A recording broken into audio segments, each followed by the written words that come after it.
Okay, welcome to Information Theory Lecture 32. One thing I noticed is that it seems like I start every lecture with the words, or maybe the word, okay. And so today I just wanted to point that out. And if you've noticed ever, if you've ever noticed a lecture that didn't start with the word okay, then please let me know, because those would be the not okay lectures, as opposed to this lecture, which is going to be okay, because I started with the words okay. Today we are going to continue our discussion on information measures, I think that's all there is to say about that. There is a reading assignment, which is Raymond Jung's book. Has anyone picked up a copy in any form? Okay, I heartily and sincerely recommend you purchasing a copy, because it's a very nice book. If you have any interest in information theory or any of the related fields, it's worth having, because it really does have a different flavor than the Cover and Thomas book, which is our main one. We still don't have any outstanding homework, but we do have these outstanding assignments. And wow, I still haven't removed this. This is really bad. These reminders have been here all quarter. So, as you know, we had our, I guess this wasn't updated either, we had our updated proposed papers. I will go through the rest of them tonight. I haven't gone through all of them, these assignments, but primarily what you'll be finding out this evening is your paper review. So you're going to be reviewing, each of you, probably four papers by Monday. So just be prepared to do a lot of reading between now or this evening when I give the assignments and Monday. And the idea is that you will be needing to come up with in addition to your own status update, your goal by Monday night will be to give a one-page summary of the of each of the groups of papers that you are assigned. Okay. Are there any questions? I know that we're not going to meet until Monday. I wouldn't recommend, and this should be fun, right? It's just basically reading some interesting papers and then writing up a one-page summary of them. If you have any questions after today's lecture, then just email them or post it to the bulletin board of the class. Okay, so let's do a little bit of review where we were. Sort of get in sync. So we have a set of random variables here, and we have an associated set, or a set, basically for each random variable we have a set. So for xi we have xi tilde. Xi tilde is a set corresponding to a random variable xi. We're not really saying anything about the set other than how it's measured and its intersection properties. And we're generating a field from the sets by taking unions, intersections, and complementations, and subtractions and set differences. And it turns out that the atoms, the sort of fundamental unit of things that can be measured, are determined by basically taking intersections of these literals, where a literal is either the set or its complement. And we have this example and this example. We've seen that. We have this notion of a signed measure, which is really important. And the signed measure it's additive, so that basically whenever you have two sets A and B that don't intersect, that you can get its measure of that union based on measuring the two partitions of the set A and B. Or I should say the two blocks of the partition of the set A and B. It's one partition, two blocks of the partition. Everybody should be familiar with this definition of set difference. This is, if you're not familiar with this, I think you should be very familiar with this expression. It's very important. In general. So the thing we showed, first of all, in the case of two random variables, was that if we first associate values of the measure with these information on the atoms. So here we have these four atoms, right? And what we do is we associate these values, these four values. And once we've done that, clearly since we've got all atoms covered, we actually have everything covered because the atoms are complete and non-intersecting and covering. That's what I mean by complete. And so therefore we've assigned every other value, including, for example, these other measures that we haven't explicitly assigned, like this one. And that basically gives us back this one. here, this one, which ends up giving us the entropy. And in fact, if we make these assignments, then we get back the entropy quantities on the original sets. And then conversely, if we assign the measures only on the sets and their unions, namely these guys here, and we assign the values based on just the entropies of the singleton or groups of random variables corresponding to the union of the sets. So any group of random variables, the entropy of that group of random variables is basically the entropy value that's assigned to the corresponding union of the sets. And it's basically this, like for example, that guy there. Then what we get back is all of the other inequalities. But for example, not inequalities, we get back all the other equalities. Like for example, the intersection of two sets corresponds to the mutual information. And so we saw really that in some sense what we're doing is renaming. We're doing a notational renaming, where the entropy and the mutual information are renamed by just the measure.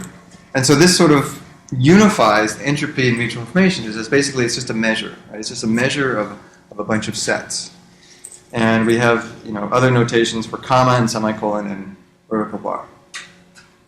But now why do we do this? Well, first of all, actually why do we do this? First of all, we defined and we proved the inclusion-exclusion formula. We proved this form for just the counting measure, and we said that this is true for any signed measure, and that's not so difficult to prove.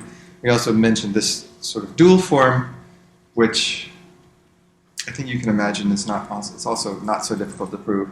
But you should be aware of both of these forms. They're both considered inclusion-exclusion. And then when we define the universe as omega, which is the union of all sets, so basically anything outside of the union of all of the sets doesn't exist. So that basically means that one of the atoms is necessarily going to be empty, and we're just going to call that A naught, and since it's a signed measure, that means that the measure on that one atom is 0 necessarily, so that basically gives us 2 to the n minus 1 non-zero valued or potentially non-zero valued atoms, and it gives us essentially flexibility to assign values on these atoms. And we had this notation where we use subscripts, sort of index sets G. So G is an index set of the set from index from 1 through n, and x sub G is basically as a set of random variables. Similarly, x tilde G is a union of a set of sets. And then we define B, and B, or script B, is basically the set of random variable groups, or I should say the set groups corresponding to non-zero index sets. So here's non-empty index sets. I don't know, the wording is maybe more difficult to say than the actual just mathematical expression. So if you look at equation 32.13, you've got it, hopefully. Okay, so everybody happy with the review? And this was the main theorem that we proved, that if we specify the sign measure on the sets B, right, script B. So B are again either B are the measures on the unions of the sets, or subsets of unions of the sets. That's also not true. If we take the index sets and we take all subsets of the index sets and form unions by those subsets of index sets, and we define the measure on all of those guys, then we define the measure everywhere. Measure everywhere on the field, which is this.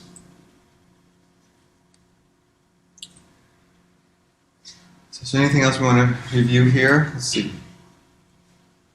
So then we started talking about this thing, this mutual information amongst three random variables, which we're going to define. We said there's in fact three ways of defining it. We can define it this way, or it's equal to this, it's equal to this. And this is basically, you can get this by looking at these three different ways of unmarginalizing or uneliminating these quantities. So like for example, we can demarginalize out x3 from that quantity, and we get the thing that we're interested in here. Now, one of the things that's very useful about the set theoretic notion and the sign measure is that we can actually start looking at and deriving information and inequalities from these measures. Like, first of all, it should be very clear to you why this is the case. And let's just review this again to make sure this is clear. Right. So what are we doing here? We're starting with x1 and x2, right? And then we're intersecting it with either x3 or x3 complement. Right? So x3 and x3 complement, when we union together x3 and x3 complement, that's everything, right? So we take x1 and x2, and we intersect that with x3, and we intersect that then we intersect x1, x2 with x3 complement. So that covers all of x1 and x2. But it also partitions x1 and x2 because x3 and x3 complement is a partition of everything. And so therefore, we've broken apart x1 intersect x2 into two pieces. On the one hand, we've got the piece that intersects x3 here, and on the other hand, we've got the piece that intersects x3 complement. So it's like a form of summation, right? Except that we're using set theoretic notions. And thanks to the additivity of the measure, we can break apart that partition of x1 and x2 into two pieces, namely the one that intersects x3, the one that doesn't intersect x3, and then we measure each one individually, which is first this one, and then there's that one. And that follows from additivity. And so then what we get on one side, we get the thing that, that defines this quantity. Okay? So hopefully that makes a little bit of sense.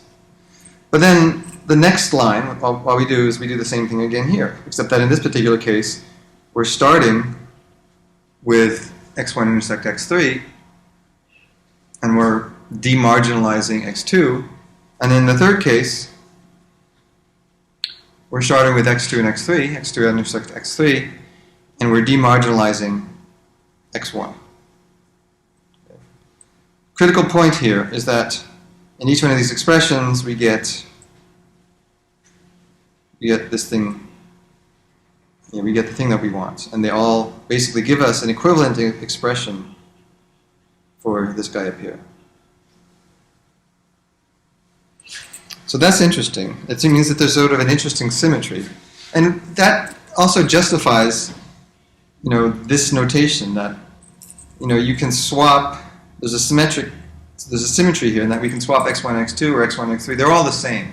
It doesn't matter. It really is a symmetric, it's sort of three-way symmetric. In the same sense that mutual information is symmetric.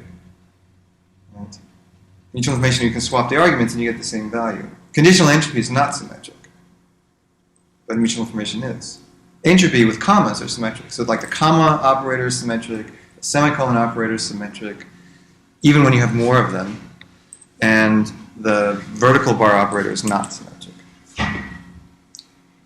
Okay, so we've got this quantity, so let's talk a little bit about it. We have this, in some sense, new information theoretic quantity, x1, I of x1, x2, x3. Or, it essentially comes from the measure, mu, of x1 intersect x2 intersect x3, where we use the corresponding sets for those random variables. And so we saw before that it need not be positive. So this is where we left off last time. So we had this example where we have three random variables. Let's say that x1 and x2 are independent, and x3 is a function of x1 and x2 deterministically. And in fact, x3 is equal to x1, x or x2. So if these are binary random variables, then x3 is like the inequality condition of x1 and x2. Okay, but then it turns out that for any pair, for any of the pairs ij, where I is, I not equal to j, xi is independent of xj. We have this. And moreover, we also have that conditioning on the entropy of any one variable, conditioning on any other, doesn't decrease the entropy. So every single variable has entropy 1. It's a binary variable that's uniformly distributed, let's say. And conditioning doesn't help. Conditioning on only one variable doesn't help. Why? Because the effect of the other variable, which is independent of it, is going to render that one essentially entirely noisy, even when we condition on one. But on the other hand, when we condition on any two variables, like xj and xk, and we look at the entropy of the last remaining one, we've got 0, because any one of them is going to be dependent on any other two of them. In fact, this relationship, it's funny, strange, like we have x1, x2, and x3, when this is the XOR, we might as well write this as x1, x3, x2. This is like a Bayesian network notation. If those of you familiar with Bayesian networks, the Bayesian network of these V structures, describe precisely the relationship between these random variables. In this particular case, that x2 and x3 are independent, marginally, but are conditionally dependent on x3. But also x1 and x2 are independent. Just make sure I'm saying this right. x1 and x2 are independent, but conditioned on x3 they're not. x1 and x3 are independent, but conditioned on x2 they're not. But from our perspective here, when we look at the mutual information between x1 and x2 given x3, well, that's equal to the difference of entropies. And the first entropy is 1, the second entropy is 0. So basically this quantity, this mutual information now, so that suddenly once we condition on x3, x1 and x2 are fully informative about each other. They have mutual information 1. So what this therefore means is that this co-information, x1, x2, x3, is equal to this, which is 0, minus this, which is 1. So that's equal to negative 1. So this quantity here can, in fact, be negative. So the measure can be negative. So therefore, it only makes sense to say that this is a signed measure, not necessarily a measure. I mean, you can sort of see this by... Are there any questions about that? I know we saw that example last quarter, but we're visiting it again in this context, but in the measure context, in the signed measure context. So another way of seeing this is that, when you condition, the mutual information can either increase or decrease when you condition on a random variable. Right? So for example, when we have this relationship that x3 is equal to x1 or x2, then conditioning on x3 suddenly renders the mutual information between x1 and x2 1, whereas unconditionally it's 0. And so we get that this quantity here is going to be negative. But on the other hand, we saw before that if we do have a Markov chain like x1, x2, and x3, so basically this says that x2 renders x1 and x3 independent. So x2 renders x1 and x3 independent means that the mutual information is equal to 0, conditionally on x2, but unconditionally the mutual information is greater than 0. Because in general, when you have a Markov chain, any random variable is not independent marginally of any other variable. In fact, you can have variables very, very far away in the Markov chain, they're still not independent. They're only independent conditioned on something that separates them. In this particular case, the thing that separates them is x2.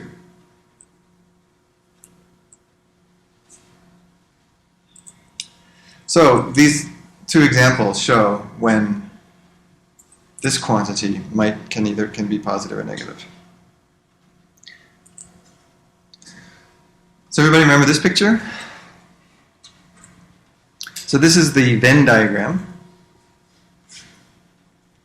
for 3 random variables, which describes all of these quantities and if we think of all of the areas as positive, then it sort of insists upon this quantity being positive. But now we know that there's a potential pitfall associated with the diagram, which is that this area here, the idea is that this area right here, I'm not counting this little arrow here, can be negative. So we can have negative areas, if that makes any sense. Can any of the other regions be negative? Like, for example, can this guy be negative? This one right here? No, because that's basically what? That's conditional mutual information, right? Seemingly, and symmetrically, these guys are the same. These guys are conditional entropy. I can't draw yellow there. This one.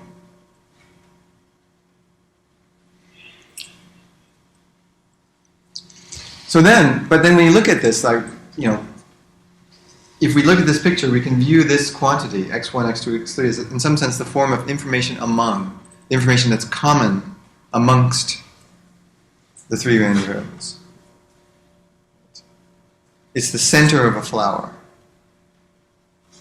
What is that bit called? I can't remember. I've forgotten my botany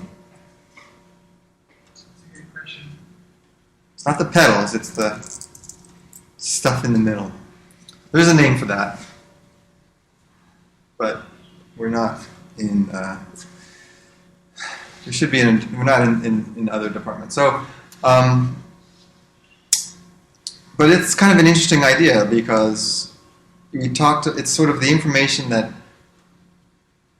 is common among. I guess that's really the best way to describe it. You can't, so this stuff here is the information that's common between x1 and x2, but that's not in x3, so therefore it's not common amongst the three random variables.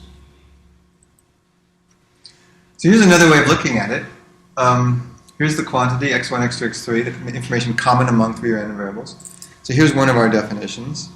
And so here's just, I'm just copying this down here, and I'm just going to write this. You should be pretty darn familiar with these expressions now. This conditional mutual information is just equal to this minus this. Right? This is just the chain rule of mutual information. Right? That's equal to x1. This guy here is equal to x1, x3, the mutual information between x1 and x3, plus the mutual information between x1, x2, condition, and x3. But then when we sort of look at it this way, we get this very interesting expression. We group it, regroup it. We've got this bit minus this bit here. So what this is saying is that it's the information that x1 has about x2, plus the information that x1 has about x3, minus the information that x2 and x3 jointly have about x1. So it sort of looks at the difference between how maybe synergistically x1 and x2 say something about x1, or how well do x1 and x2 cooperate in their description of x1 versus how well do they independently, separately say something about x1. I mean, an example, like let's say you go and you want to get an assessment of a person and you talk to two people simultaneously about a person and they cooperate as they're describing to you. And maybe you're going to get a very different description of that one person by talking to these two people together than you are going to get information about that third person talking to each of these individuals separately. Right? And what this is saying is that sometimes the difference is positive. Sometimes you get more information about x1 by talking to x1 and x2 and x3 separately, and sometimes you get more information by talking to x2 and x3 together, depending on the sign of the information amongst. That's what this says. It says that this mutual information amongst three random variables can be seen as the difference between the joint information x2 and x3 has about 1, and the sum of the individual amounts of information x2 and x3 have about x1.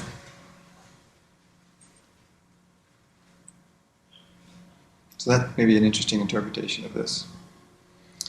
But thanks to the symmetry of the information, there's nothing special about x1 versus x2 and x3. You could turn this around and say, well, this is the same as what x1 and x2 say separately versus together about x3.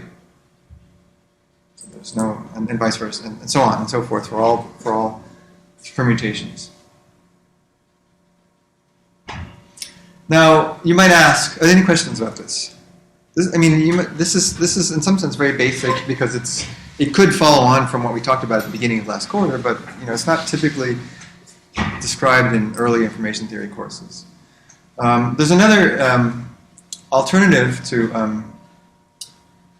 the information amongst, and this is I prime. There isn't really a standard notation for this, so I'm kind of making this one up. People have used it, but it's not. Notice that this is I prime. So there's a prime here, meant to mean that it's not the same as I. It's not meant to be a derivative or anything, it's just different. And what this is defined as is the sum of the individual entropies minus the joint entropy.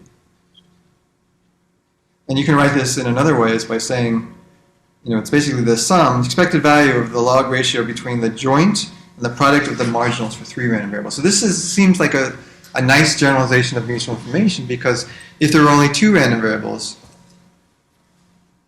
this would be the same thing. You can imagine also generalizing this. I guess I can write it down. You could think of this as I prime, so x1 semicolon x2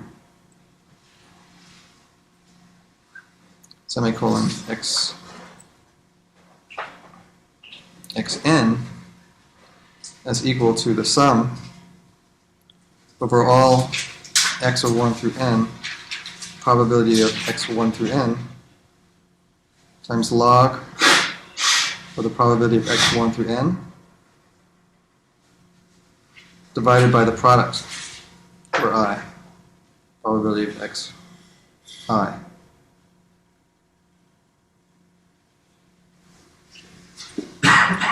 So that's the generalization to n random variables. Is this thing ever negative?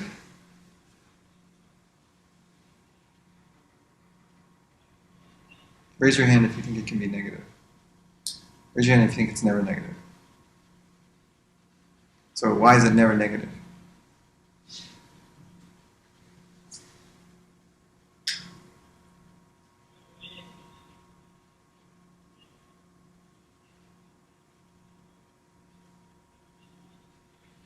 The probability of the joint is always going to be. Well, this is what today's lecture is about, and this is a good lecture because basically it's saying that, remember the additivity, the subadditivity of entropy. It's basically saying that this is an upper bound of this, right? When we sum the entropies of the individual random variables, this guy is only equal to this guy when all the random variables are independent. That's an upper bound. It's the subadditivity of entropy. Right? So the left-hand side, this left-hand side here, is always going to be greater than or equal to this hand side. It's only going to be equal when all the random variables are independent. As soon as you add dependence, there's redundancy. We've got redundancy amongst the random variables, and so that's going to reduce the entropy. Anytime there's redundancy, you get lower entropy. You can describe it with fewer bits. It's more compressible. So therefore, this quantity is always non-negative. And it's only equal to 0 when all the variables are independent. And moreover, you can readily see that this is the difference in coding length between when you code each one of these individual random variables separately versus when you code them jointly. So think about if you can code them jointly, right? So it's going to be the difference between these entropies, right? So this is the coding length of encoding the random variables jointly, and this is the coding length of encoding all the random variables separately. If they're all independent, again thinking asymptotically and everything, you don't experience any penalty. But if they're not dependent and you code them as they're independent, then you get a penalty. And this quantity is the penalty, it's the coding penalty. So it's interesting that the other measure, the information amongst the three random variable, is not the bit coding penalty for coding separately. This guy is. There's also a picture for this, I believe. Here's our description, again, of this alternate form. And then when we visualize this in a Venn diagram, we see that we have the complete flower. Namely, we have all of this area here, except the one thing that was unnamed in the previous picture, that center bit, is counted twice. So if we wanted to count that center bit once, we would subtract I from I prime. So counting the flower itself would be I prime minus I. And that would just be everything in the middle.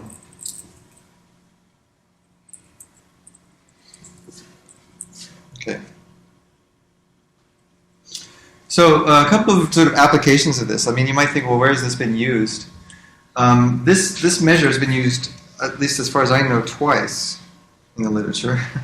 In one case, it's been used for pattern classification, where it's actually the negative information amongst the three random variables xi and xj and c, where the idea is that xi and xj are possible inputs to a pattern classifier, and c is a class variable that you're trying to classify. And the idea is that if this measure, this ear measure, is positive, then the idea is that these are useful variables within which to sort of express the dependency between, because conditioned on the class, there's more dependence, the mutual information is bigger than if when it's negative, in which case it's marginally bigger than conditionally bigger. So this is essentially a useful measure to actually build structures of graphical models for pattern classifiers. Another application where it's used is in neurobiology, and actually this has been used for a while. It's called the synergy of a nerve cell. And so here, you have some stimulus, like pictures of something, and S is a stimulus here, and then you have response of two different neurons. So R1 is the response of one neuron, R2 is the response of another neuron. And what you want to see whether or not there's synergy between the neurons, whether or not these neurons jointly say something about the stimulus that's somehow better or more useful than what they say individually. And that's kind of important because when one is trying to understand the neural code in the human brain, one needs to understand how neurons encode sensory stimuli. And so this is a very simple way of essentially looking at it by saying, okay, well, if the synergy, namely, this synergy is defined to be equal to also the negative of the mutual information amongst the two random variables. And it's, of course, we know it's symmetric, but the way it's defined is in this way. It's equivalent to this quantity. So it's basically how much information S has about R1 and R2 jointly minus how much information S has about R1 and R2 singularly. And it's called synergy because if the synergy is less than 0, then there exists redundancy in the neural code. Okay. Whereas if the synergy is greater than 0, so that basically means this basically says if this guy is greater than these guys, then somehow these two responses, these two neural codings for individual neurons have more information together about the stimuli than they do individually. Because they synergistically cooperate about what is actually in the source. Whereas if they don't, if synergy, and obviously if there's 0, then there's basically, you wouldn't really call it synergy, but it's a measure of redundancy in the sense that if they're bigger than the actual information about both of them, then there's a certain amount of redundancy. And that's probably, so the question is, when is there redundancy? Maybe there's useful to have redundancy, because if one neuron gets damaged, you'd want there to be redundancy, because you'd want some information about the stimulus to exist in another neuron. So from the perspective of being robust to adverse conditions, you'd like redundancy. In the case of being efficient, you'd like synergy. So in some sense, this is also a measure of neural efficiency. Okay, so what about when there's more than 3 random variables and multiple groups? So let's say that we have this quantity here. This is a very general quantity. It's basically saying we've got, sorry, I should ask a question. Are there any questions about synergy or the ear measure, or how this can be useful?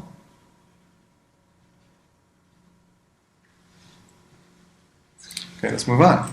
So let's generalize this to multiple variables. And we're generalizing it in 2 ways. On the one hand, we're taking the intersection of a number of groups of sets. So every x tilde sub gi is a group of sets. Remember, it's all these sets together, and we're intersecting them all together, and then we're conditioning on yet another group. And this can then be defined. We can come up with a notation for this. We can define it as this strange mutual information quantity. Mutual information-like quantity. I'm trying to get this zoomed in onto the screen, and it's very difficult to do so. I'll forget it. Can't do it. This guy over here on the right. So you can think of this as the mutual information amongst these groups conditioned on this other group, x of f. Okay, so that might be useful. So here's another example of an application of this. And this is sort of an interesting question to even think about. So let's say that you're interested in measuring information about some source. Okay, so there's every time there's an underlying source, and maybe you can sample from that source, and then maybe from that sample you can ask some questions about that sample. And there's noise everywhere. So the sample from the source is noisy, and then asking questions from the sample is noisy as well. So there's 2 sources of noise. And so the question is, if you're interested in finding the most information about some source, is it better to first sample from the source and then take two measurements of that one sample, which are necessarily going to be correlated because it's the same sample? Or is it better to take two different samples and measure once in each sample? So here's a picture that describes it. So X is a source. We want to learn about X. Okay. On the left, we can take two samples, Y1 and Y2, about X, and that there's a noise process there. And then we can measure Y1 and Y2 each once, which is Z1 and Z2. Okay, so there's a noise process there. Because there's noisy measurements and noisy sampling. And then the right-hand side is basically saying, okay, we take one sample, but we get to get more information about the sample. But it basically means that there's a correlation between W1 and W2. So W1 and W2 are two correlated noisy samples of Y1. So which one is better? What do you think is going to have more information about X? Z1 and Z2 or W1 and W2? What's better? You can certainly find examples where Z1 and Z2 is better. Is it always better? What do you think? Well, like all interesting things in the world, the answer is it depends. And we can use our tools now to analyze. First of all, let's just qualify this a little bit to make it a bit more sensible of a question by saying, well, first of all, you can have a choice between either having both Z1 and Z2, or you can have W1 and W2, but you can't have both. Each individual measurement is equally useful about X. So in other words, we have that all these guys are equal to each other. So Z1 is just as informative about X from an information theoretic perspective as is Z2, as is W1, as is W2. So there's no singleton benefit for any one of them. But it's still a sensible question. We want to know which pair, Z1 and Z2 or W1 and W2 are better.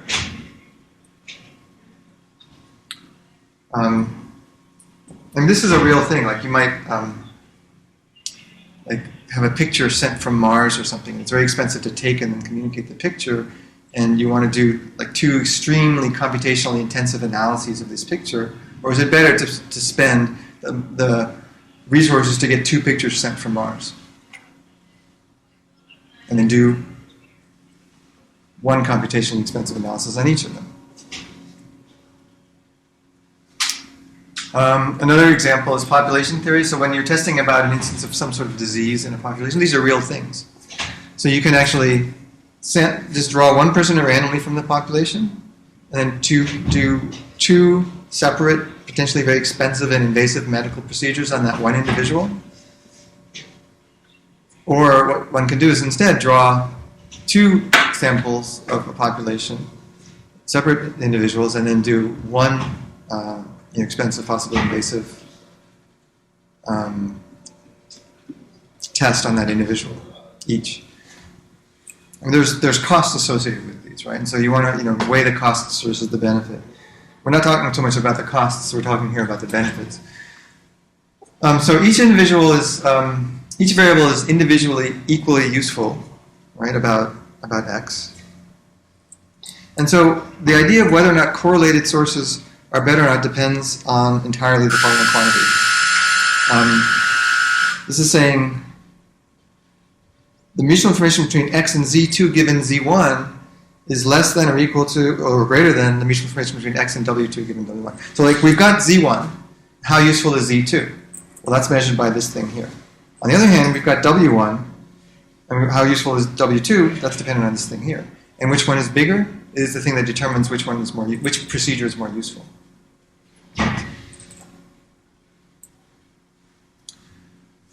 Now, this little cursor keeps showing up here. But in the model for Z1 and Z2, we have that X renders Z1 and Z2 independent. Right? So remember this model. Once we condition on X, then Z1 and Z2 are independent. So that basically means that we can sort of represent this as like a Markov chain.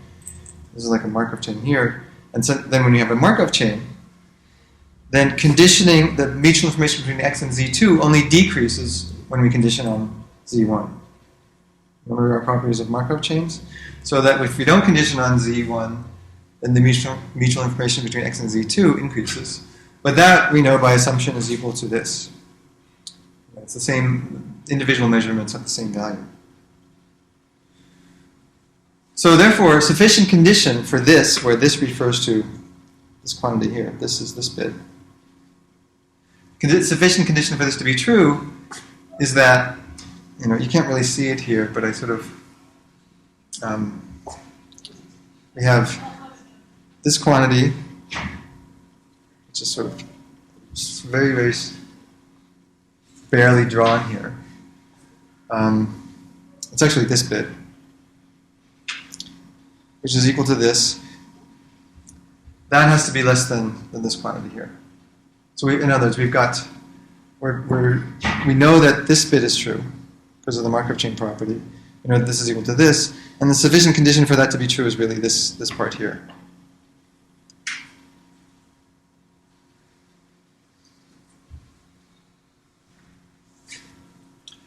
So, but if that's true, then we basically rearrange these terms, and we get a condition on the information amongst the three random variables. So if the information amongst the three random variables, x given x, w1, and w2, if that's negative, then that means that the right-hand side is better, that the correlated sources are better.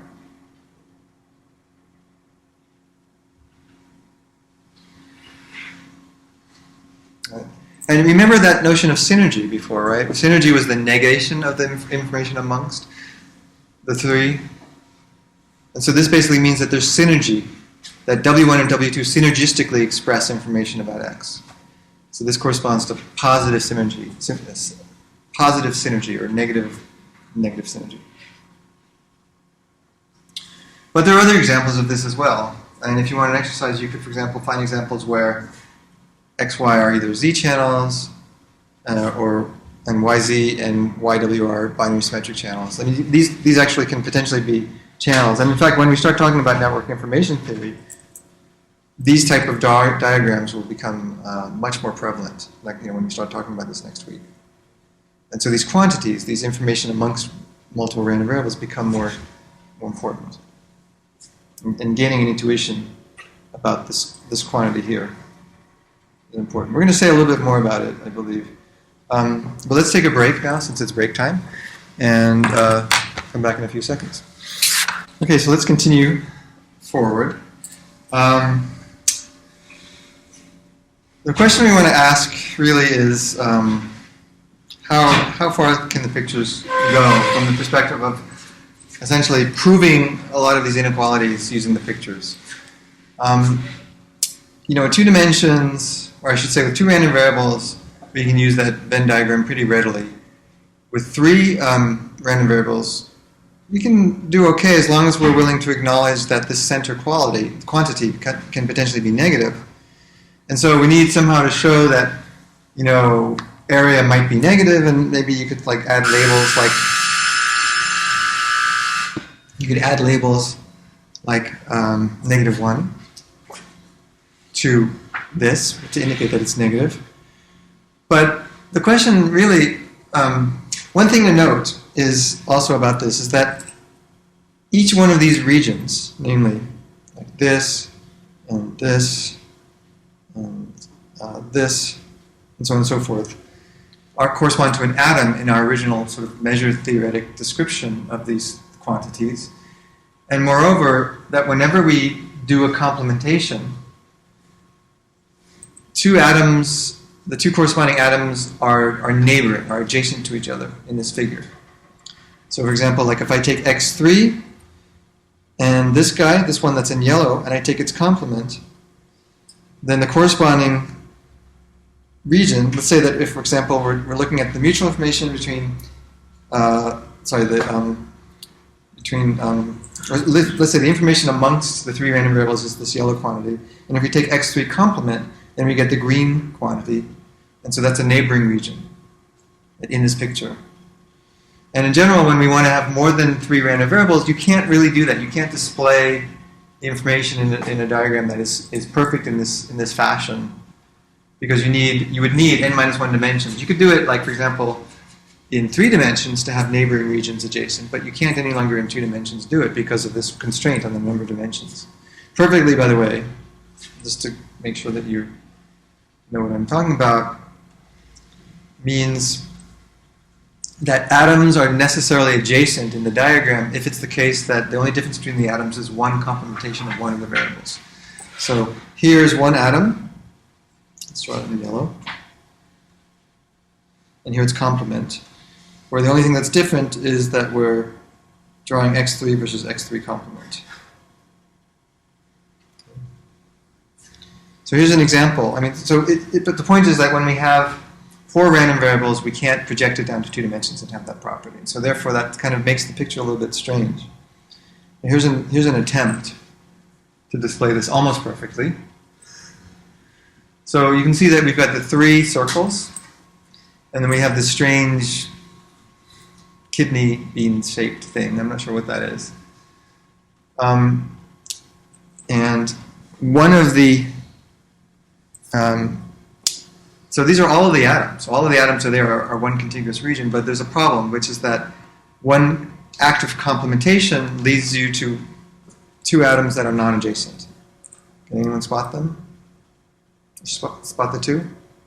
Very confusing. It's a little bit confusing. I tried to make it non-confusing. The colors look a lot better on the screen. The colors are a little bit harder to discern and distinguish from amongst the other. But every region, in fact, has its own color. But let's just give you the example. So how many atoms should there be, first of all? There's 4 random variables. 15, right? Are there 15? Yes, we count them, there are 15. Let's consider this one. So we're going to do x1, x2, and x4 complement. So x1, x2, and x4 complement. So what is that guy? Well, let me see if I can remember where it is. So it's, I think it's this one here, together with this one here. Is that right? So that's a non-contiguous region. Because it has to be in x1 and x2, but it can't be in x4. So we've got those 2 things that I outlined in red. Now those are 2 atoms that are designated by this one, which is the one inside of x3, which is here. And this other one,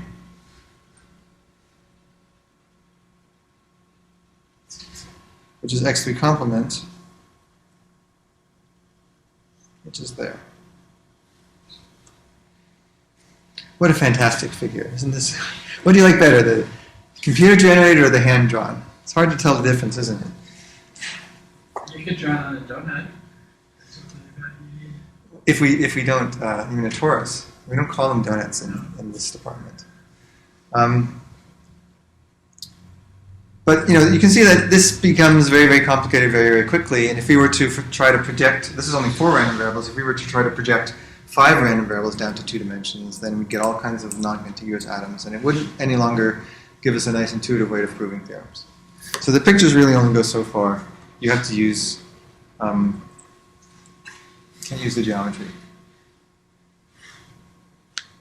Now, one question you might ask, and this sort of analysis answers, is, are there restrictions on the entropic values of the atoms?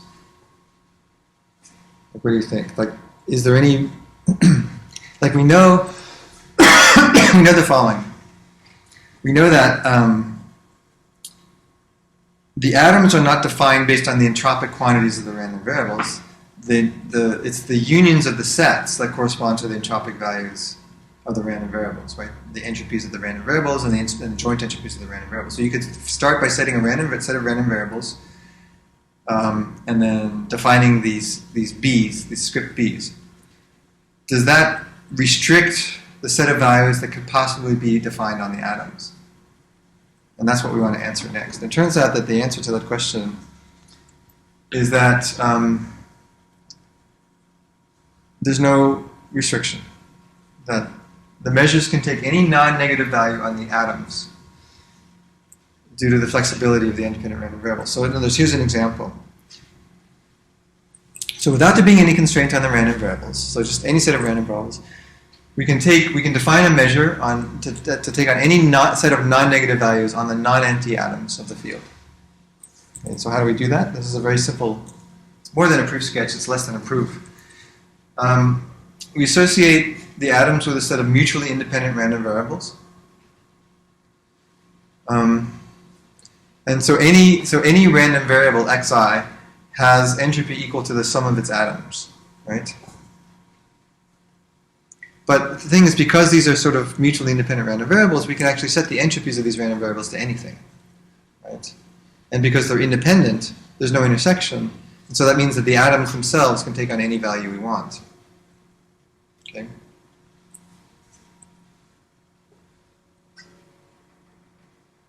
So therefore,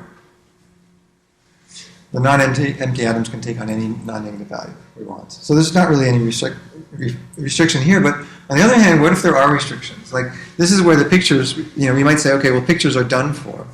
But in fact, if we start putting restrictions on the random variables, and sometimes these are very useful restrictions, like saying, okay, well, assume it's a Markov chain, then suddenly the pictures start making more sense, even in higher dimensions. So this is a picture revival. So let's say we got a Markov chain of length n, x1 through xn. So what that means is that if we have a Markov chain of length 3, then by definition, the conditional mutual information, which is equal to this guy, the intersection of x1, x2 complement x3 is equal to 0. So maybe that can help us to come up with a set of ways of describing the entropic pictures in a different way. And it turns out that with a Markov chain, you can use these mountain pictures, mountain Venn diagrams. I don't know what to call them. They look like this. So it turns out that this is a valid description of all of the entropic quantities, as we will see, that arise from whenever you have a set of random variables corresponding to a Markov chain. All of the atoms that have non-zero measure are depicted. And as we'll find out in a second, none of the measures are ever negative in the Markov chain case.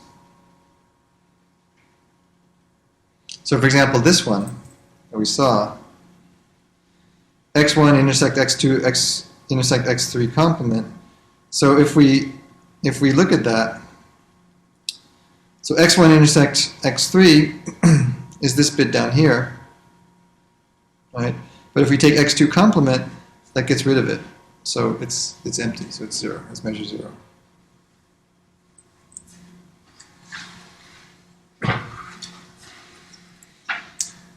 So what happens to this one, in the case of 3 random variables, the information amongst the 3 random variables? So here's the value. We know it's the intersection of these 3 random variables, but the intersection of the 3 random variables, in this particular case, is just the intersection of x1 and x3, right? Because x2, further intersecting it with x2, you get this from this picture, doesn't change anything, right? Because x2 is a superset of the intersection of x1 and x3. And so therefore, in this particular case, the information amongst these 3 random variables is the same as the information amongst these 2 random variables, which is the same as the mutual information, which is always non-negative. So if we wanted to go back to our regular Venn diagrams, we could describe it in this fashion. That there's never any intersection amongst the 3 random variables, that we have this kind of picture. So if we condition on x2, we're intersecting with whatever's in x2. So x1 and x3 have no intersection outside of x2.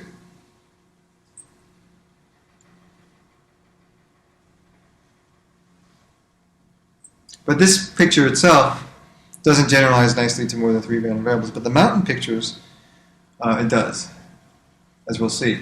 So for example, here's a case with 4 random variables, and we demarginalize out. So here's x1, x2, and x1, x3, and x2 complement, which we're now demarginalizing out x4. Okay. And so what this means, back using mutual information, or sort of the more entropic quantities, is that this quantity, remember here's the use of this thing here, the notion, look at the semicolons, it's the information amongst x1, x3, and x4 given x2. So you can condition, remember this is this example of this generalization. So that guy, plus this more traditional mutual information, conditional mutual information quantity, is equal to this, which happens to equal 0.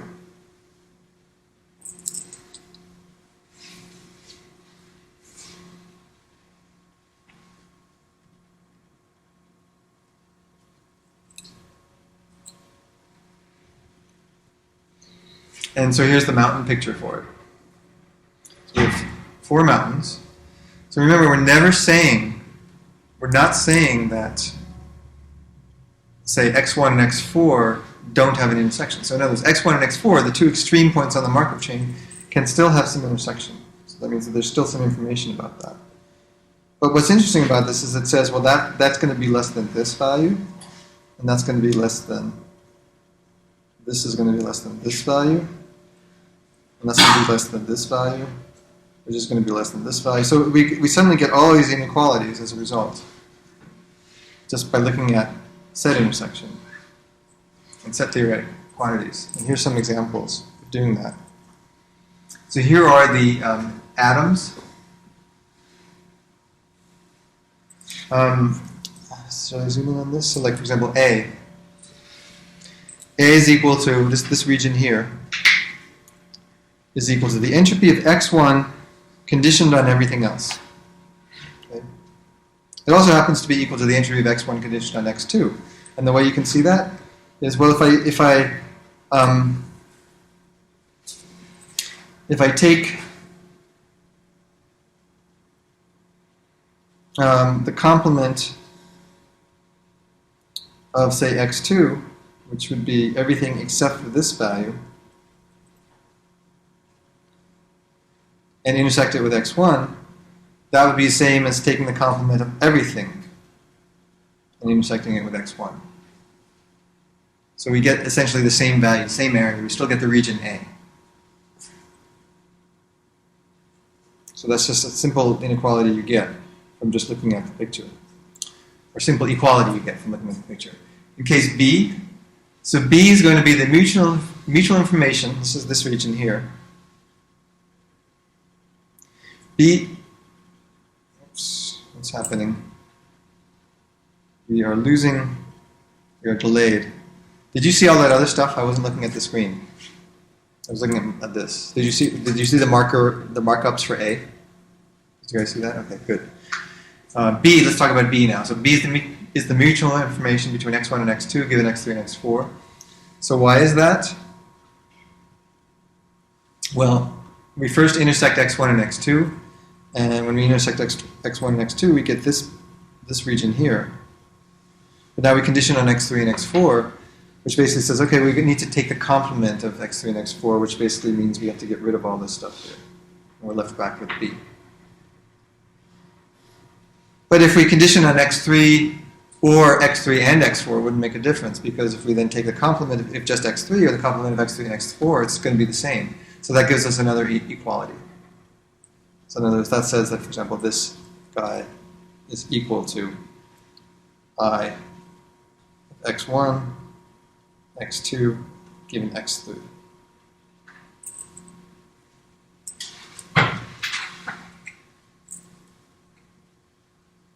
And that kind of makes sense also when you think about it from the Markov chain. Once we've conditioned on x3, that sort of renders everything else irrelevant. Everything else in the future, x4. And so this picture, this mountain picture, gives us that from a set theoretic perspective. We also get things like the mutual information between x1 and x3 given x2 is equal to 0. Why do we get that? Because, again, there's no intersection. I think we talked about that one last time. We get a lot of things, actually. x1, x4 given x2 is equal to 0. x1, x4 given x3 is equal to 0. x2, x4 given x3 is equal to 0. And x1, comma x2 and x4 given x3 is equal to 0. So we can get very, very easily by looking at the set intersection properties, which we can get inequalities and equalities and constraints on what must be true of all of these different entropic quantities, just by looking at the set. Here's a large number of non-empty atoms. So we named them before. By the way, so here's the 5 empty atoms. You might have already surmised correspond to these guys down here. And these ones here are the 10 non-empty atoms corresponding to A, which is this, and B, which is this, and so on and so forth.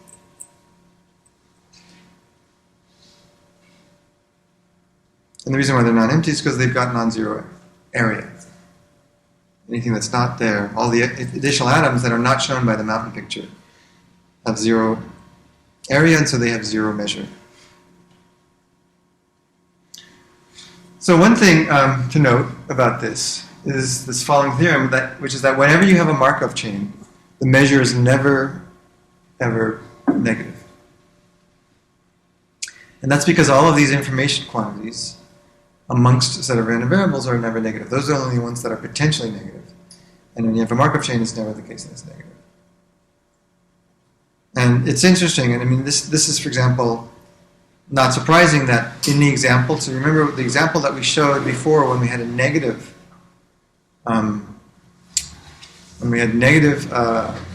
measure was not the Markov chain case, it was the V-structure case, which is not a Markov chain.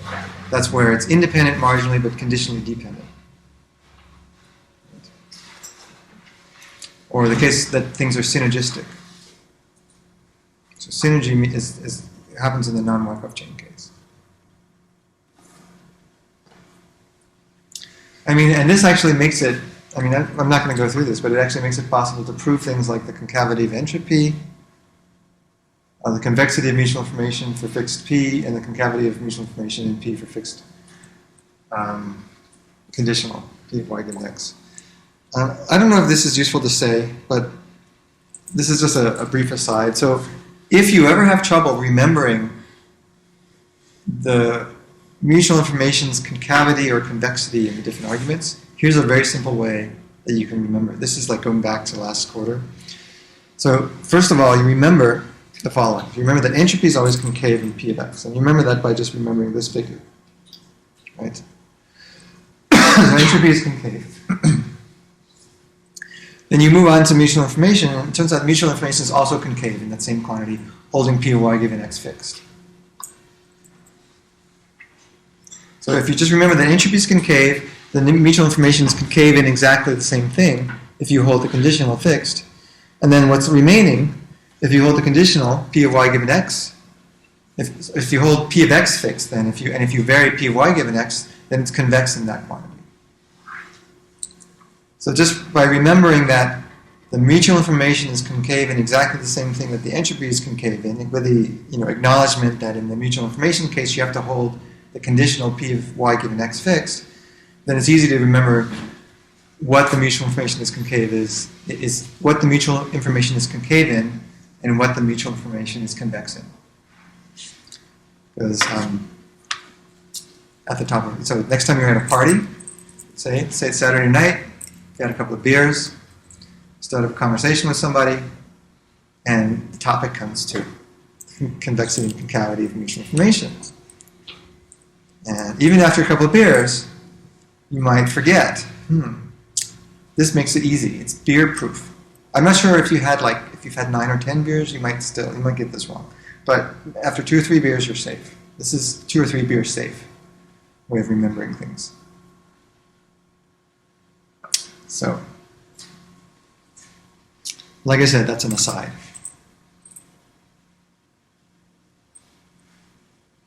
Which I should have mentioned last quarter. I didn't. Okay, let's talk about encryption. This is kind of a fun example as well.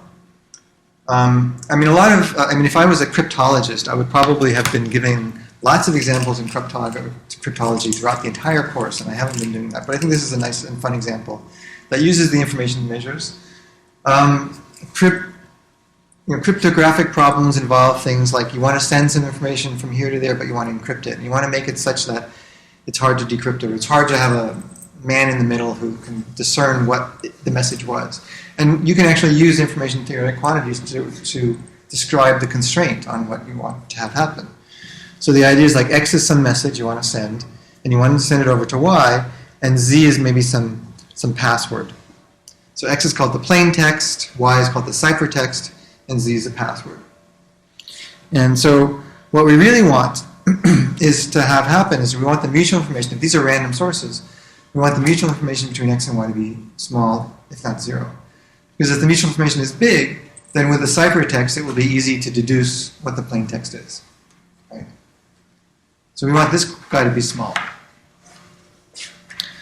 On the other hand, if we both have the ciphertext,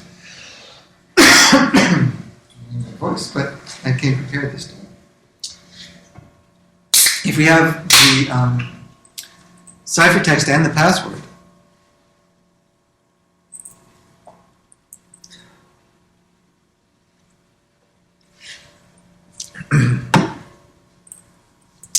then it should be possible to deduce what the plain text is. And in fact, there should be no uncertainty about what the plain text is.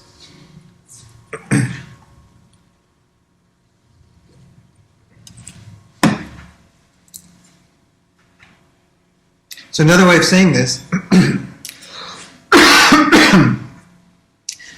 one way of possibly saying this is that maybe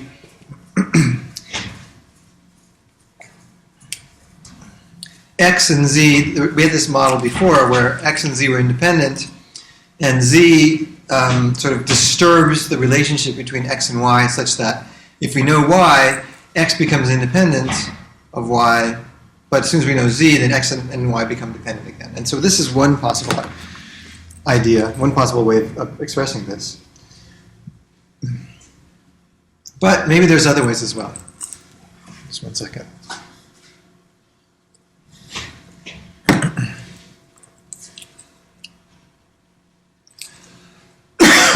So this constraint, I should mention that this constraint, that this being small,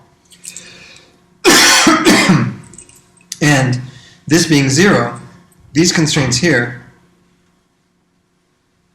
imply this inequality. And this is a necessary consequence of this requirement, not necessarily this. So we're not actually going to require that. Now this actually kind of makes sense because we're saying that, okay, the mutual information between X and Y, that thing that we want small, is lower bounded by the difference in the entropy. So intuitively this should make sense because it should say, okay, well, we know that the mutual information is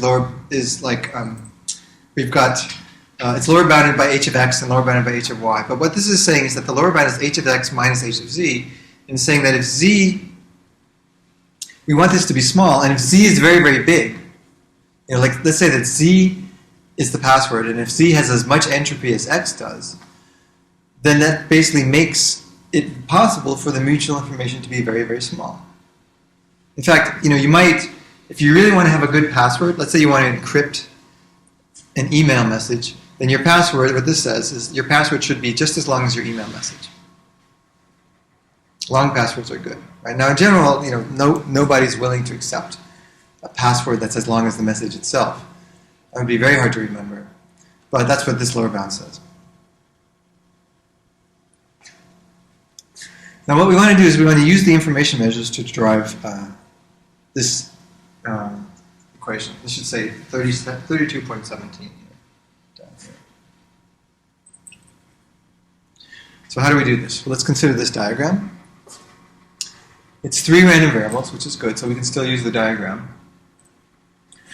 First of all, we have that this region here is 0, right? The mutual information between x and y given z is just labeled a, which is this guy. We know that that's greater than or equal to 0. The mutual information between y and z given x is b, and that's greater than or equal to 0. This guy, the entropy of z given x and y is equal to c, and that's greater than or equal to 0. And d is this information amongst 3 random variables. It's equal to d. We don't know if that's 0 or non-zero. Or sorry, we don't know if that's positive or negative. And this last quantity is e. And we know that that's also greater than or equal to 0. But that doesn't matter. It's not going to matter. Okay, so then what we get is the following. 0 is the mutual information is greater than or equal to 0. And that's equal to the measure of y intersects z, which then we can demarginalize out x, right? XX complement, which is this nice trick we can always do. And that gives us this quantity, which is this information amongst, plus this quantity, which we remember to be the mutual information given x. But then we say, oh, well, look, that's just equal to d plus b. It's this stuff up here.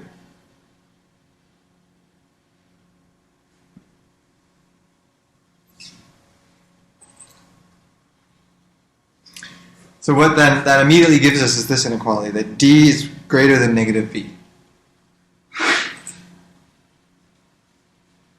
Now with that, we can then express this quantity, the thing that we want to show is a lower bound, by h of x, which is all of this stuff here, together, and that's going to be a plus d plus e, minus h of z, which is all this stuff up here, which is this here. E's cancel out, and a few other things cancel out. The d cancels out, and what we end up getting is a minus b minus c.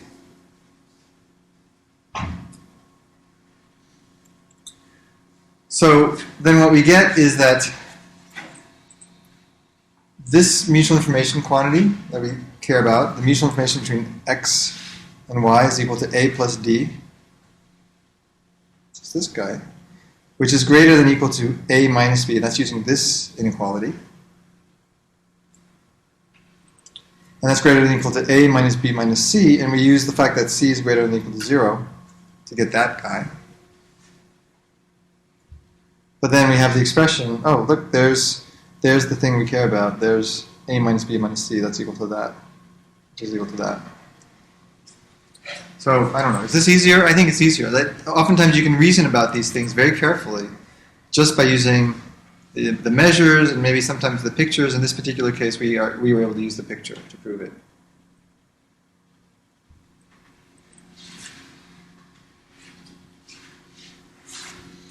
But the other thing that's also interesting to note is the number of unattractive assumptions that were not used in this derivation to show this lower bound. So we didn't need, for example, that the entropy of y given x and z is equal to 0.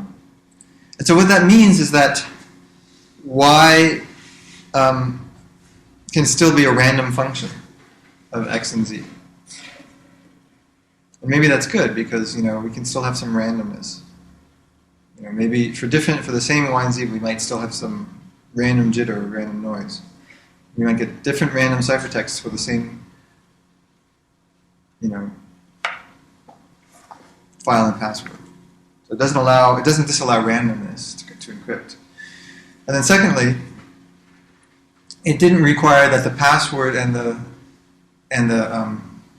document have to be independent. So for example, if you have a document entitled "My Trip to the Zoo," at least this thing doesn't rule out encrypting your document with the password "My Trip to the Zoo." That's not exactly what you would probably do. Don't tell any system manager that I gave you such advice. But at least what this doesn't rule out is that. Of course, that wouldn't be a good password. But the point is that you can maybe potentially have the password have something to do with the document just to make it a little bit easier to remember. But on the other hand, we have to realize again that this is a lower bound. sort of says what must be true. It sort of puts the lower limit on the ability to sort of, to decrypt the information going from Y back to Z. Okay, something else you can do with these. So remember the data processing inequality for Markov chains? That was the all-important thing that we learned about last quarter and that we've used many, many times and that we're going to use again. So this is actually a good refresher because next week when we talk about network information theory, we're going to have to deal with all of these things again. So the data processing inequality-like things, including the exact thing, can be derived directly from these mountain pictures. So we've got this above figure. Remember, the data processing inequality says, just in case if you forgot, is that when you've got a Markov chain, that as you move down the Markov chain, the information from some sources can only decay. That further processing of information can only lose information about an original source. So all of this fancy computation you do loses information about the source rather than gains information, at least information theoretically. And so what one can do is then derive data processing inequality equations. Like you can say, oh look, the intersection of x1 and x4, which is this guy right here, is less than or equal to the intersection between x2 and x3, which is this guy right here. And those things correspond to the corresponding mutual information values, which therefore give us an inequality which corresponds exactly to the data processing inequality. And we get other ones as well, like we get this one. Anytime you move away, the value of the intersection can only decrease, and lots of others. So if you ever want to derive information theoretic equalities, inequalities, or properties from a Markov chain, just draw a mountain and then look at the intersection properties. And one thing to remember, however, is that if you really do have n, remember there's never necessarily, no matter how far away you get between two random variables in a Markov chain, there's always going to be some intersection. So this little region here, that guy, might get really small if we were to have n random variables, but it's not necessarily 0.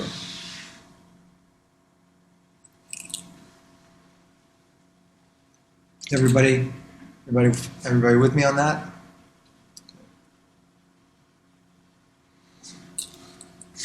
Okay, so we're going to spend the last bit of today's lecture talking about some other inequalities. Some of these are kind of interesting in their own right. Some of these are based on the information measures. So let's say that this is a standard notation I believe we used before. So bar n is an index set of random variables, and let A, B, and C be subsets of this set. So in case this is not clear to anybody, this guy, I'm going to define it again. I think I've redundantly defined it several times in this lecture. This is equal to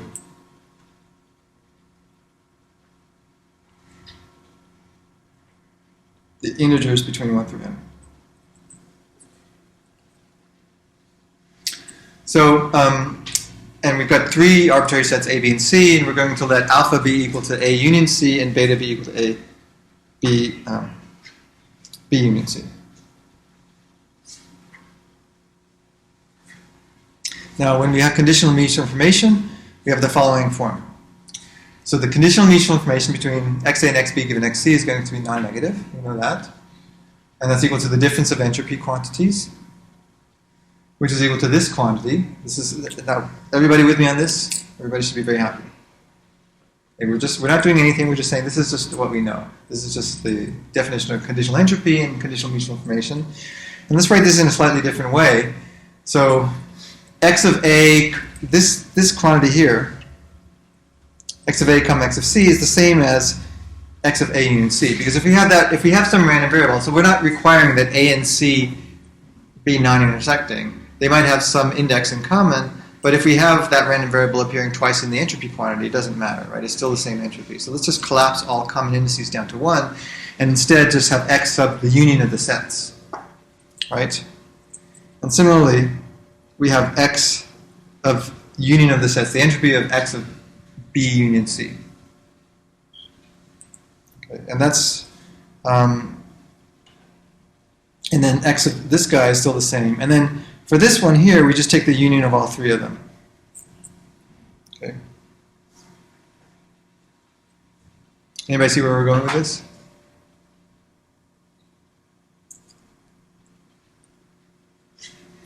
So let's look at it in this way. So we have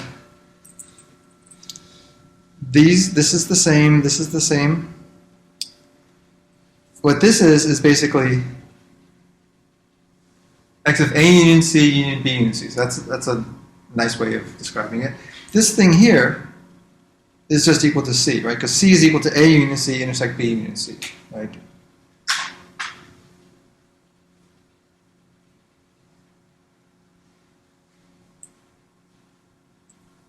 That can't be more than C or less than C.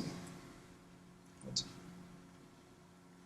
So therefore, this is equal to h of x alpha plus h of x beta minus h of x alpha union beta minus h of x alpha intersect beta.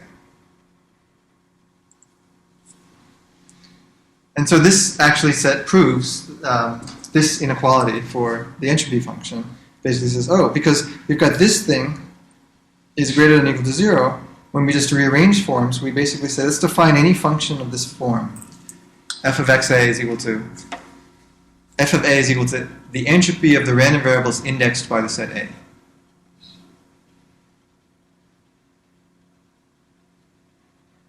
And so what this means is that for any A and B, that f of A plus f of B is greater than the f of the union plus f of the intersection. So this is the definition of a submodular function. So the entropy function is submodular in a set of random variables.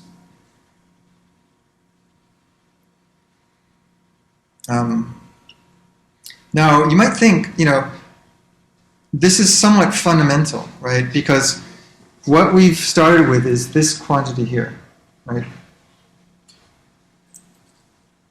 What if we had any particular function that was defined based on this inequality? So it's defined, it's basically, this mutual information quantity is equal to this here. And it's defined in such a way that we're guaranteed for it to be negative, never negative. Does that require that this is an entropy function? Or does it only say it's submodular?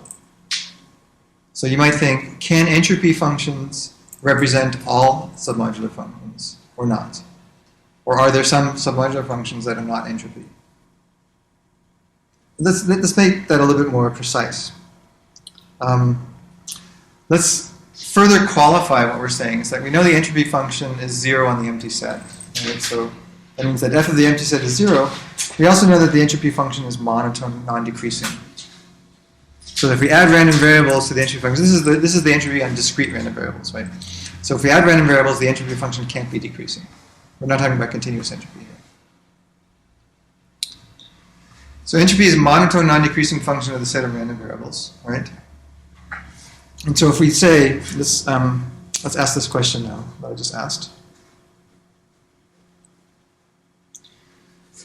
The following question, like considering all functions that map from subsets of the integers from 1 to n to the non-negative reals that satisfy the following three properties. Just like the entropy, it's equal to 0 on the empty set.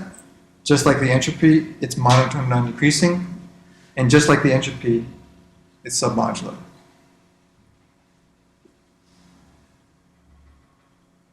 So we're going to name this set of functions. Let's call this gamma sub n, and this is going to be called the cone of polymetroidal functions. Polymetroid, we're not going to, if you want to, that's just these are polymetric functions for reasons I'm not going to go into here, but if you're interested in that, you can take my class on submodular functions next quarter, where we will talk at great length about polymetroid functions. But for right now, let's just define them in this particular fashion and ask the question whether or not this set of functions, gamma n, is the same size or bigger than the set of entropy functions. Like you could, for example, like say, here's a function that satisfies these three inequalities and giving some values. Can I find an entropy function that equals those? Can I find a set of random variables whose entropy values are the same? How general is entropy? Well, let's consider another class of discrete functions called the discrete entropy functions on n random variables. And so this is going to be mentioned, this is going to be called gamma h of n, just to indicate that it's an entropy function for discrete random variables. And the question is there a relationship between these two things? I think you already know that one of them is bigger than the other, right? It's greater than or equal to. We already know that this is clearly true, right? Because all entropy functions satisfy these inequalities, right? And in some sense, these inequalities already capture everything that there is, at least intuitively, to be had about like an information function, right? This includes the notion that the more you have, the more information you get, or at least you don't get less by having more. And this also includes the property that conditioning reduces valuation, right? Because this gives us conditioning reduces entropy. The more you know, like how much uncertainty do I have about a source? Well, that diminishes the more I've got. Conditioning reduces entropy. This gives us conditioning reduces valuation. Because that all comes from that one inequality on the conditional mutual information quantity which we've got. So this is really interesting. So if n is equal to 2 or 3, so if we're only talking about 2 or 3 random variables, then these classes are exactly the same. In other words, if it's the case that you're only talking about 3 random variables, or you can always, for any polymatroid function, you can define 3 random variables for which the entropy is exactly equal to the value of the polymatroid function. For any subset. So entropy in that sense is quite general. So this would, you might ask the question, what about for n greater than or equal to 4?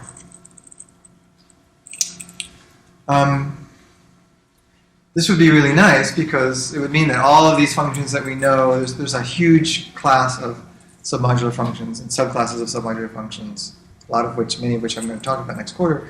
But it would be nice because it basically means that they're all uncovered in some sense. They're all covered by entropy. This, it turns out, is not the case, however. So we've got the following theorem that says the following. The following theorem says the following. It says, let's say you've got 4 random variables. So n is now equal to 4. X, y, z, and u. So from the derivation and the methods of the information measures,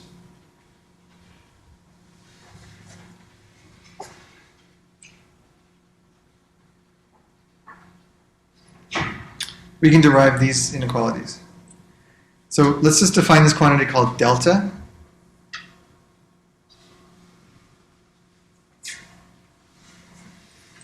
And delta doesn't really have a very nice intuitive definition. It basically just says delta of zu given xy. The point of this is just to sort of, first of all, just know what the inequalities are, not necessarily to ascribe some intuition about them.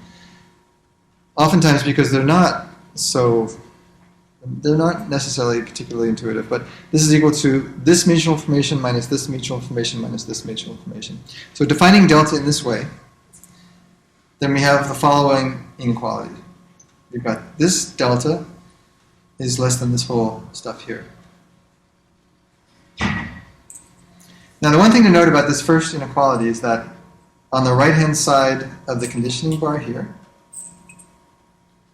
there's nothing, well, just defining it this way, looking at this guy here.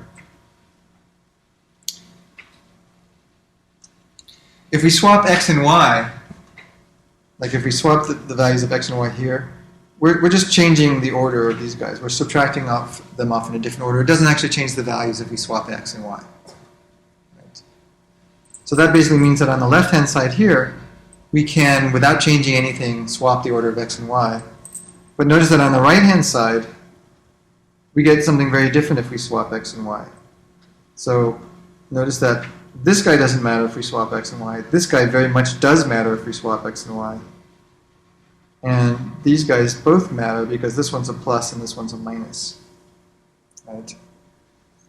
So therefore, because we're symmetric on the left and not on the right, we get an additional inequality, which is the same on the left, but where we've swapped x and y. Notice that we've swapped y there with x with y there, and then we've swapped the sign. So this plus becomes a minus there. I'm destroying this nice equation. This minus, this was this plus, and this plus was this minus. So we swapped them.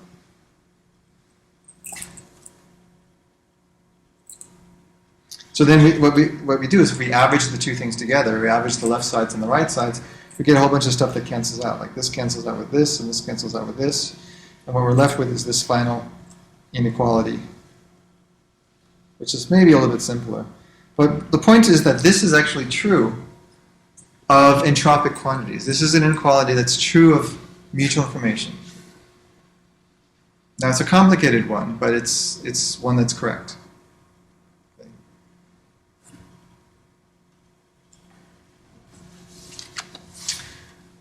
So let's define this more generally.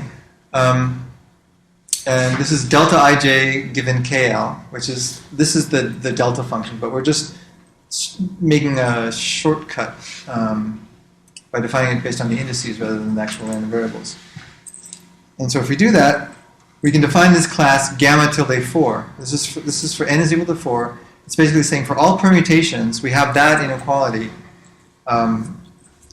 true for all permutations. Because remember, that this basically just swaps all of the orders of the random variables, and we didn't say there was nothing special about that set of random variables. We're saying, all we said was that that was true for any set of 4 random variables, if it's the case that it's entropy, and the corresponding values are mutual information.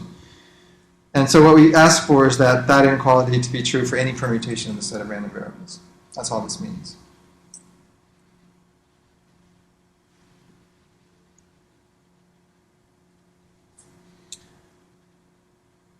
So we know that entropy is a polymatroid function, and then the question is, we also know that gamma tilde 4 is the set of polymatroid functions that also satisfy all these other inequalities, these ones here, for 4 random variables. So it includes the entropy function. But the theorem we have is that when n is greater than or equal to 4, I should say this is n greater than or equal to 4, they're not equivalent. And the way we prove that is by just coming up with an example, which has 4 so-called random variables, although they're not random variables anymore, and we define them in such a way that they satisfy the polymatroidal property. They're critically, this is true, it's monotone non-decreasing, and it satisfies the submodular property. But it turns out that this set of this valuation, this function, does not satisfy this set of inequalities. And so therefore it doesn't correspond to, this thing does not correspond to entropy for any set of random variables. So it's a really interesting thing, because it means that here's essentially a polymatroid function that's not an entropy function. So somehow the polymatroid functions are bigger. So so the function is polymatroid, but it's not in the class that contains the entropy functions. So the consequence is that the polymatroidal class is strictly greater than the class of entropy functions. So even though in some sense intuitively, this polymatroidal set, which is essentially what Shannon defines, Shannon said, oh, look at entropy, it has these properties, this property, this property. And what we're interested in seeing is that if that's a defining characteristic of entropy, all functions that satisfy that thing must be the entropy, the equal to 0 on the empty set, the monotone non-decreasing property, and the submodular property, which is basically the submodular property in the case of entropy functions is identical to the non-negativity of the conditional mutual information. So submodularity and non-negativity of conditional mutual information are identical. And Shannon defined the non-negativity of the conditional mutual information, and so implicitly defined that it was a submodular function. And it turns out that that's not a defining characteristic of entropy. So the Shannon inequalities, namely the polymatroidal inequalities, don't fully characterize the entropy functions, which is very interesting. Okay, I think we're running out of time. There's a little bit more I wanted to say. There's some other interesting inequalities associated with entropy that I think everybody should be aware of. These are relatively recent. I'm going to talk a bit about them on Monday before we get into network information theory. Actually, I know Wenru, you're talking about Madamen's papers, and some of these inequalities come from Madamen's papers, but I'm sure your review is going to go into this stuff in a lot more depth than what I'm going to be talking about on Monday. So I okayed you to do these papers, even knowing I was about to do what we're going to do on Monday. But we're going to talk about some other papers besides Madamen as well. So are there any last minute questions or first minute questions on any of this stuff? You guys have been incredibly quiet today. I'm not sure what that means. That could either mean that everything was presented in such a clear way that there are no questions, or it could mean that we're getting to spring. Everybody wants to go and enjoy the sunlight. So are there any last questions? Okay, so I'll see you guys on Monday.